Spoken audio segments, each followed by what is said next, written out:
လာပါဆင်မတို့ဒီခါမှာဆိုရင်တော့ environmental biology ရဲ့နောက်ဆုံးပိုင်းလေးဖြစ်တယ်ပေါ့နော်6.4.2 ရဲ့ phosphorus cycle နဲ့6.4.3 ရဲ့ sulfur cycle အကြောင်းလေးကိုလေ့လာကြမှာဖြစ်ပါတယ်အဲ့တော့အရင်ဆုံးဆင်မတို့ phosphorus cycle အကြောင်းလေ့လာမယ်ပေါ့နော် phosphorus ဓာတ်တွေဟာဆိုလို့ရှိရင်ဒီ phosphorus ဆိုတာဟာ is an important element ဖြစ်တယ်သူအရေးကြီးတဲ့ dresing တစ်ခုဖြစ်တယ်ဘယ်သူအတွက်လဲဆိုတော့ for all living organism နော်တက်ရှိတွေအကုန်လုံးအတွက်သူကအရေးပါတယ်အရေးကြီးတဲ့ dressing တစ်ခုဖြစ်ပါတယ်တဲ့နော်ဘာကြောင့်အရေးပါလဲသူ့ကိုဘယ်နေရာတွေမှာတွေ့ရမလဲဆိုတော့နော် it is the components of biological molecules ပေါ့နော်ဒီ biological molecule တွေကျွန်တော်တို့ရှေ့ခန်းဒီမှာသင်ခဲ့ရတယ် such as RNA လို့ခေါ်တဲ့ ribonucleic acids တို့နော် DNA လို့ခေါ်တဲ့ deoxyribonucleic acids တို့เนาะဒါကျွန်တော်တို့မျိုးရိုးဗီဇတွေเนาะပြောင်းတဲ့အခါမှာနောက်က phospholipids တွေရာလေးတွေလေအလွာလေးအစီလွာလေးတွေเนาะပြီးတော့ adenosine triphosphate တို့ adenosine diphosphate တို့ triphosphate တို့เนาะအဲ့လိုမျိုးကျွန်တော်တို့ဒီဟိုဘယ်လိုပြောရမလဲ aerobic respiration တို့ anaerobic respiration တို့တဲ့အခါမှာသုံးတဲ့ဒီဟာလေးတွေเนาะတို့အရှိခန်းမှာသင်ခဲ့တဲ့ DTEC ကလေးတွေပေါ့เนาะအဲ့ဒါလေးတွေရဲ့ပါဝင်မှုတစ်ခုဖြစ်ပါတယ်တဲ့เนาะဒါလေးတွေမှာသူပါလဲ phosphate ပါတယ်ဟုတ်ပါเนาะဒီမှာ ATP ဆိုရင်လည်းဒါ phosphate ကလေးနဲ့ထည့်ပြီးတော့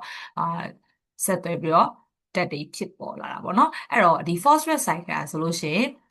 အရေးကြီးဒီ phosphate cycle အရန်ကိုနှေးတဲ့ဖြစ်စဉ်ဖြစ်တယ်เนาะ very slow process ဖြစ်တယ်အဲ့တော့သူကအရေးကြီးရဲ့တက်ရှိအတွက်အရေးကြီးရဲ့ဒါပေမဲ့သူ့ရဲ့ cycle ကတော့အရန်ကိုနှေးကွေးပါတယ်တဲ့เนาะသစင်းချင်းဖြစ်တယ်ပေါ့เนาะအဲ့တော့ဒီ phosphate ဓာတ်တွေဘယ်ကရလဲပေါ့เนาะဘယ်လိုရလာတာလဲဆက်ပြီးလေ့လာမယ်Following are the important steps of phosphorus cycle. Phosphorus cycle ဘယ်လို step by step ဖြစ်လာလဲဆိုတော့အရေးပါတဲ့ step တွေကိုကြည့်မယ်ဆိုရင်အရင်ဆုံးဒါ withering ဆိုတဲ့ဆင်မတို့ကြေမွခြင်းပေါ့နော်ကြေမွတယ်ကြောက်ပြီးကြေမွတာပေါ့နော်အဲ့တော့ phosphorus တွေကိုဘယ်မှာတွေ့ရလဲဆိုတော့ is found in rocks ကျောက်ဆောင်ကြီးတွေမှာကျောက်ဆောင်ကြီးတွေထဲမှာ phosphorus တွေရှိတယ်အဲ့တော့အဲ့ကျောက်ဆောင်ကြီးတွေက phosphorus တွေကဘယ်လိုနည်းနဲ့ကြွားမျိုးရောက်လာလဲဆိုတော့ it comes out သူကထွက်လာတယ် from the rocks ကျောက်ဆောင်တွေကနေ by withering ကြေမွခြင်းအဖြစ်ဘာဖြစ်လို့ကြေမွတာလဲတို့မိုးတွေရွာမယ်တိုက်စားမယ်ပေါ့နော်နီးမျိုးမျိုးနဲ့တိုက်စားမယ်ပေါ့အဲ့တော့ wither events ဒီကြေမွတဲ့အဖြစ်အပျက်ပေါ့နော်တနည်းအားဖြင့် such as rain မိုးရွာသွန်းတာတွေနော်မိုးရေနဲ့တိုက်စားတာတွေနဲ့ other source of erosions တခြားသောတိုက်စားမှုရင်းမြစ်တွေကြောင့်မလို့နော်အဲ့လိုမျိုးထွက်လာပါတယ်တဲ့နော် results in phosphorus being washed into the soil ရလက်အနေနဲ့ကအဲ့လိုထွက်လာတဲ့ဟာတွေကရေဒီမြေကြီးထဲမှာအတူတူပျော်ဝင်ပြီးတော့အပြင်ကိုရောက်လာတယ်နော်မြေစီလွှာထဲမှာအတူတူပျော်ဝင်ပြီးတော့ရောက်လာတယ်နော်အဲ့တော့ရောက်လာတော့ဘာလုပ်လို့ရလဲဆိုတော့ absorption by plants and animals ပေါ့အပင်တွေတွေကသူ့ကိုရယူသုံးဆွဲဆုပ်ယူလို့ရသွားပြီပေါ့နော် in the soil မြေကြီးထဲမှာဆိုရင် plants တွေ fungi တွေ microorganism လေးတွေဟာ are able to absorb phosphorus and grow ဒီ phosphorus ဓာတ်ကိုဆုပ်ယူပြီးတော့သူတို့ကြီးထွားကြတယ်ပေါ့နော် Plants can also directly absorb phosphorus from the water and grow အပင်တွေဟာဆိုလို့ရှိရင် phosphorus ဓာတ်ကိုရေထဲကနေတိုက်ရိုက်ဆုပ်ယူပြီးတော့မှကြီးထွားတာဖြစ်တယ်နော် The animal absorb phosphorus from the plants animals တွေကတော့အပင်တွေကနေတဆင့်ရယူတယ်ပင်တွေကိုစားခြင်းအများယူတယ်တနည်းအားဖြင့် by consuming plants eating animals ပေါ့နော်ဒီအပင်စားသတ္တဝါတွေကိုတဆင့်စားခြင်းကနေဒီ phosphorus ဓာတ်ကိုသတ္တဝါတွေကရယူတယ်ဟုတ်ပြီနော်အဲ့တော့နောက်တစ်ခါ return of phosphorus back to the ecosystem ကဲအဲ့တော့သတ္တဝါတွေနဲ့အပင်တွေစီကိုရောက်သွားပြီနောက်တစ်ခါ ecosystem တွေကိုဘယ်လိုပြန်ရောက်လာလဲကြည့်မယ်နော် when the plants and animals die အပင်တွေသတ္တဝါတွေတည်တဲ့အခါမှာ they are decomposed by microorganism သူက microorganism လေးတွေ decomposer လေးတွေကနေပြီးသူတို့ဖြိုခွဲပလိုက်တယ်ပေါ့နော်ဖြိုခွဲတဲ့အခါမှာမြေကြီးရဲ့ပြန်ရောက်ကုန်တယ် H results သူ့ရဲ့ရလဒ်အနေနဲ့ in the return of phosphorus back to the environment เนาะပတ်ဝန်းကျင်ကိုဒီလိုနည်းအားဖြင့်ပြန်ပြီးတော့ရောက်သွားတယ်ပေါ့နော် via ထိုမှတက်စင် the water or soil เนาะရေထဲတွေမြေကြီးထဲတွေရောက်ကုန်တယ်ဟုတ်ပြီနော် phosphorus ကပြန်ပြီးတော့တန်နေရလဲနေတာပေါ့အဲ့တော့ plants and animals in these environments အဲ့ပတ်ဝန်းကျင်မှာရှိတဲ့ပင်တွေသတ္တဝါတွေဘာဖြစ်သွားရလဲဆိုလို့ရှိရင် can use သုံးနိုင်တယ်အဲ့လိုမျိုးပြန်ရောက်သွားပြီဆိုပြန်သုံးနိုင်တယ် this phosphorus again ဒီပြန်ရောက်သွားတဲ့မြေကြီးထဲရောက်သွားတဲ့ phosphorus တွေပြန်သုံးနိုင်တယ်နော်အဲ့လိုနေရာဖြင့် then the cycle is repeated တော့ဒီတန်နေရာကထပ်ခါဖြစ်နေပါတယ်ဟုတ်ပြီနော်အဲ့တော့ဒီပုံလေးမှာဆိုရင်ဒီမှာ phosphorus cycle ဘယ်လိုဖြစ်လဲကျောက်ဆောင်တွေမှာရှိတဲ့เนาะ rock mineral တွေကနေပြီးတော့ဒီ withering နေရာဖြင့်ကြေမွခြင်းအပြင် soil solution ဖြစ်မယ်เนาะအဲ့တော့အဲ့ solution ဖြစ်တဲ့အနေအထားမှာပဲမြေကြီးထဲမှာ run off ဖြစ်သွားတာမျိုးလည်းရှိသလို producer လို့ခေါ်တဲ့အပင်လေးတွေကနေပြီးတော့ရယူလိုက်တာမျိုးလည်းရှိတယ်နော်တနည်းအားဖြင့်အဲ့လိုရယူပြီးတော့တခါအပင်တွေကနေပြီးတော့တေးချေပျက်စီးလို့ပဲဖြစ်ဖြစ်အပင်တွေကိုစားတဲ့ consumer တွေကနေပြီးတော့တေးချေပျက်စီးလို့ပဲဖြစ်ဖြစ် deter test ဆိုတာဘာပြောရလဲဆိုတော့နော် ဆိုပြီးပစ္စည်းပေါ့ waste တွေပေါ့နော်ဒီသေချေပစ္စည်းသွားတဲ့ waste တွေနော်အဲ့ waste တွေကနေပြီးတော့ပဲပြန်ပြီးတော့ decomposer လေးတွေကဖြိုခွဲလိုက်တဲ့အခါမှာအဲ့ဒီဖြစ်စဉ်က decomposition ဖြစ်စဉ်ပေါ့နော်အဲ့ဒီဖြစ်စဉ်ကိုဖြတ်တန်းပြီးတဲ့အခါမှာဒီ soil solution ပြန်ဖြစ်တယ်နော်အဲ့ဒီနေရာပြန်ပြီးတော့ဒီ phosphorus cycle အတန်းတွေကလဲနေပါတယ်တဲ့ဟုတ်ပြီနော်ဟုတ်ပြီအဲ့တော့ဆင်မတို့ဒါ phosphorus cycle ရဲ့နမူနာပုံလေးအမျိုးစုံရှိတယ်ပေါ့နော်ဒီမှာကြောက်ဆောင်တွေကနေရေထဲကိုရောက်မယ်ဒီကနေအပင်တွေကနေစုပ်မယ်မြေကြီးထဲကိုရောက်မယ်ဒီအပင်တွေကိုတတဝါတွေကစားမယ်ဒီလိုနေရာဖြင့်ဒါလည်းပြန်ပြီးတော့ phosphorus cycle အလဲပတ်နေတယ်ပေါ့နော်ဒါလေးကပုံလေးရနေတော့ဝါတယ်ပေါ့ဆိုတော့ဒါလေးကအရင်တော့ပုံလေးပေါ့နော်စနေဟောင်းမှာတော့တွေ့ရ phosphorus cycle ကြောက်ဆောင်လေးတွေဒီကနေပြီးတော့တိုက်စားတယ်မြေကြီးထဲရောက်သွားမယ်ဟုတ်ပြီနော်အဲ့တော့ဒီကနေပြီးတော့အပင်တွေကနေစားမယ်အပင်တွေကိုတရဝါစားမယ်ဟုတ်ပြီနော်ဒီအပင်တွေတရဝါတွေနော်ဒီသေချေပျက်စီးသွားတဲ့အခါမှာဒါပြန်ပြီးတော့ပြိုကွဲပြီးတော့ပြန်ရောက်သွားတယ်ပေါ့နော်ဒီလိုမျိုးနည်းအားဖြင့် phosphorus cycle ကသဘာဝ ecosystem ထဲမှာလဲပတ်နေတယ်ဟုတ်ပြီနော်အခုဆရာမတို့ sulfur cycle အကြောင်းကိုဆက်ပြီးတော့လေ့လာကြမယ် sulfur ဓာတ်ကလည်းပဲဒါအရေးကြီးတာပဲပေါ့နော် phosphorus ဓာတ်ကလည်းအရေးကြီးတယ်လို့ sulfur ကလည်းအရေးကြီးတယ် The sulfur cycle describes the movement of sulfur through the atmosphere, mineral forms and living things เนาะ sulfur cycle ကိုဘယ်လိုဖော်ပြနိုင်လဲဆိုတော့ဒီ atmosphere ထဲမှာပေါ့နော် sulfur တွေကဆို mineral form အဖြစ်နဲ့เนาะအာ living thing တွေဟုတ်ပြီเนาะ mineral form အဖြစ်နဲ့ပြီးလို့ရှိရင်သက်ရှိတွေအဖြစ်နဲ့နောက်တစ်ခါ atmosphere နဲ့ဒါတွေ mineral form တွေသက်ရှိ atmosphere ဖြတ်တန်းပြီးတော့เนาะလှည့်လည်နေတဲ့ပုံစံအနေနဲ့ sulfur cycle ကိုဖော်ပြပါတယ်သူလည်းပဲလှည့်ပတ်နေတယ်ပေါ့เนาะဒါတွေကိုဖြတ်တန်းပြီးလှည့်ပတ်နေတယ်အဲ့တော့ sulfur လည်းပဲ is an essential component of living organism sulfur လည်းပဲဒီသက်ရှိတွေအတွက်အရန်ကိုအရေးပါတယ်မရှိမဖြစ်ရေးပါတယ်ဖြစ်တယ်ပေါ့เนาะ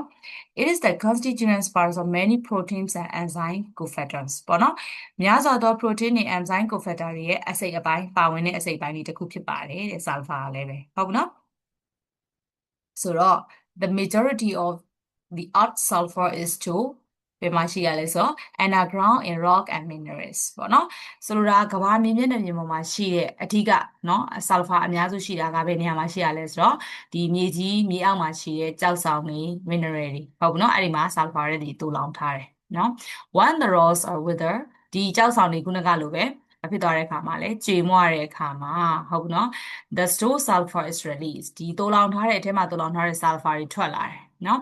once sulfur is exposed to the air sulfur တွေကလေနဲ့ထိတွေ့လိုက်တယ်ဆိုလို့ရှိရင်ပဲ it combine with oxygen နဲ့တော့ပေါင်းမယ် and become sulfate ဖြစ်သွားမယ်ဟုတ်နော်အဲ့တော့ plants and microbes နော်အပင်လေးတွေနဲ့ microbes ဆိုတာ microorganism လေးတွေကိုပြောတာအဲ့ဒါလေးတွေဟာဆိုရင် assimilate sulfate ဒီ sulfur ကိုသုံးပြီးတော့နော် assimilate လုပ်တယ်ပြီးလို့ရှိရင် and convert it into organic forms ပြီးလည်းပြီးတော့သူ organic ပုံစံပြောင်းလဲပလိုက်တယ်ပေါ့နော် sulfur ဆိုတော့ as animals consume plants အဲ့တော့အပင်တွေသတ္တဝါတွေဟာအပင်တွေကိုစားတာနဲ့အမျှ the sulfur is moved through the food chain เนี่ย food chain အနေနဲ့ဒီအပင်တွေမှာရှိတဲ့ sulfur ဓာတ်တွေ animals တွေကိုရောက်သွားမယ်ပေါ့နော်ပြီးလည်းပြီးတော့ and release ပြန်ထွက်လာမယ် one organism die and decompose ဒီသက်ရှိတွေထဲမှာရှိနေမဲ့ sulfur ဓာတ်ကဒီသက်ရှိတွေတည်သွားတဲ့အခါမှာဖြိုခွဲခြင်းခံရတဲ့အခါမှာပြန်ပြီးတော့ပြန်ထွက်လာမယ်ဒီလိုနည်းအားဖြင့်ပဲပတ်နေမယ်ပေါ့နော်Sulfur within the soil can also be mineralized into inorganics and incorporated with matter ဟုတ်ပြီနော် and fossil fuel ဆိုလိုတာကဒီမြေကြီးထဲမှာရှိတဲ့ sulfur ကဆိုနော် sulfur ကို mineralize လုပ်တယ်နော် mineralize လုပ်တယ်ဆိုတာကရေနဲ့ပေါင်းပြီးတော့ရေကို sulfur ဖြစ်စေတာ mineral ပေါ့ mineral ဆိုတာဗာလဲသတ္ထုဖြစ်စေတာပေါ့နော်အဲ့လိုမျိုး mineralize လုပ်လိုက်တဲ့အခါမှာဘာတွေဖြစ်ကုန်လဲဆိုတော့ into inorganic နဲ့နော် inorganic ဓာတ်ပေါင်းတွေဖြစ်မယ် and incorporated with matter ဆိုတာသတ္ထုတွေဖြစ်မယ်ဥပမာပြောမယ်ဆိုရင်တော့ iron sulfate ပေါ့နော် iron sulfate ဖြစ်ကုန်မယ်ပြီးလို့ရှိရင်တချို့က metal ဖြစ်မယ်ပေါ့နော် iron sulfate ဖြစ်မယ်ပြီးလို့ရှိရင် and fossil fuel ဆိုတော့ဗာလဲလောင်စာတွေပေါ့နော်ရုပ်ကြွင်းလောင်စာတွေဖြစ်မယ်တနည်းအားဖြင့်ခိုးမီးသွေးလိုဟာမျိုးနော်ရုပ်ကြွင်းလောင်စာတွေဖြစ်ကုန်မယ်ဆိုတော့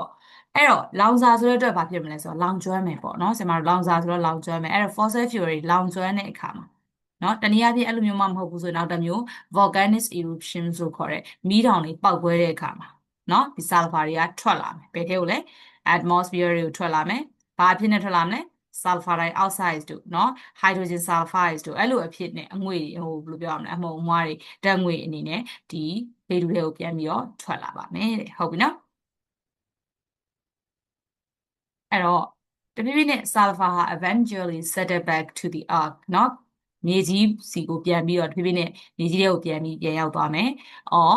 come down within rainfall zinc sulfur is dissolved in the forms of weak sulfuric acid เนาะတဖြည်းဖြည်းနဲ့ပြန်ရောက်လာမယ်တနည်းအားဖြင့်ပြောရမယ်ဆိုလို့ရှိရင်တော့ဘယ်လိုနည်းနဲ့ရောက်တာလဲဆိုတော့ရေမိုးရွာရင်နဲ့မိုးရေနဲ့အတူတူဟုတ်နော်မိုးရေနဲ့အတူတူအဲ့ဒီ sulfur ကမိုးရေထဲမှာပျော်ဝင်ပြီးတော့เนาะ weak sulfuric acid လို့ခေါ်တယ်အားပြောတဲ့ sulfuric acid အနေနဲ့မိုးရေထဲမှာပျော်ဝင်ပြီးတော့မှမြေကြီးပေါ်ကိုပြန်ပြီးတော့ settle back into the earth ပေါ့เนาะတဖြည်းဖြည်းနဲ့မြေကြီးပေါ်ကိုပြန်ရောက်လာမြေကြီးကိုပြန်ရောက်လာဟုတ်နော်အဲ့တော့ sulfur cycle ပေါ့နော်ဒီပုံမှာပြထားတဲ့ sulfur cycle ဟာတဲ့ show ပြပါတယ် the outline of how different forms of sulfur are cycle within the environment ပြောမယ်ဆိုရင် within the environment ဆိုတာ environment ထဲမှာ sulfur ကဘယ်လိုပုံစံမျိုးမျိုးနဲ့ပြောင်းလဲလှည့်လည်နေသလဲဆိုတာကိုပြထားတဲ့ outline လေးနဲ့ပြထားတဲ့ပုံဖြစ်ပါတယ်တဲ့ဆိုတော့ဒါစနေဟောင်းတော့ပုံလေးပေါ့နော်ဒါအခုလက်ရှိပုံလေးပေါ့ဒါလေးကိုကြည့်မယ်เนาะဒါလေးကပုံလေးရတဲ့ဝါနေဆိုတော့ withering ဆိုတဲ့ဒီကြောက်ကြေမွတဲ့ဖြစ်စဉ်ကနေပြီးတော့ဘာတွေဖြစ်ကုန်လဲဆိုတော့ဒီမှာဘာဖြစ်ကုန်လဲ ion sulfide ဖြစ်မယ်ဟုတ်ပြီเนาะဒီဟာကြတော့ဘာလေးကိုခေါ်မယ် ion sulfide ပြီးတော့ဒါသတ္တုရိုင်းလေး all ဆိုတဲ့သတ္တုရိုင်းလေးဖြစ်မယ်ပြီးတော့ fossil fuel rock and sediments လို့ခေါ်တဲ့ဒီအနေအနှစ်တွေကြောက်ဆိုင်ကြောက်သားတွေနဲ့အနေအနှစ်တွေထဲမှာရှိတဲ့ fossil fuel တွေပေါ့เนาะရုပ်ချင်းလောင်စာတွေဖြစ်ကုန်မှာပေါ့เนาะကြေမွတဲ့အခါမှာเนาะအဲ့တော့နောက်တစ်ဖက်အပြင်ပြောမယ်ဆိုရင်တော့ကြေမွခြင်းအပြင်ဒီမှာဒီလိုမျိုးလဲဖြစ်တယ်လို့ဒီလိုမျိုးsulfate တွေလည်းဖြစ်သွားမယ်ပေါ့နော်အဲ့တော့အဲ့ဖြစ်ပေါ်လာတဲ့ sulfate တွေကိုဘယ်လိုဖြစ်လဲဆိုတော့ hydrogen sulfide ဖြစ်မယ် sulfate ကနေ sulfide အဲ့ဒီကနေ inorganic sulfur အသွင်ပြောင်းမယ်ပြီးတော့ဒီကနေပြီးတော့လည်းဒီပြန်ပြီးတော့ဒီနေရာကိုပြန်ရောက်နိုင်တယ်ပေါ့နော်လေပတ်နေရအဲ့ဒီကနေပြီးတော့ဒါမြေကြီးထဲမှာရှိတဲ့အပိုင်းပေါ့အဲ့ဒီကနေလေထဲကိုရောက်မယ်ဆိုရင်ဘာဖြစ်တော့ဒီ fossil fuel တွေက ban ဖြစ်မယ်လောင်ကျွမ်းမယ်ပေါ့နော်လောင်ကျွမ်းတဲ့အခါမှာ for ဒီမှာလောင်ကျွမ်းတာတို့ဒါမီးတောင်ပောက်ကွဲတာတို့เนาะဖြစ်လို့ရှိရင်လေထုထဲကိုပြန်ပြီးတော့ရှောက်သွားမယ်ပေါ့နော်လေထုထဲကိုရှောက်သွားမယ်ဟုတ်ပြီနော် atmosphere ထဲကို sulfur ဓာတ်ပါတဲ့ဓာတ်ငွေ့အဖြစ်နဲ့ရောက်သွားမယ်เนาะအဲ့ဒီကနေ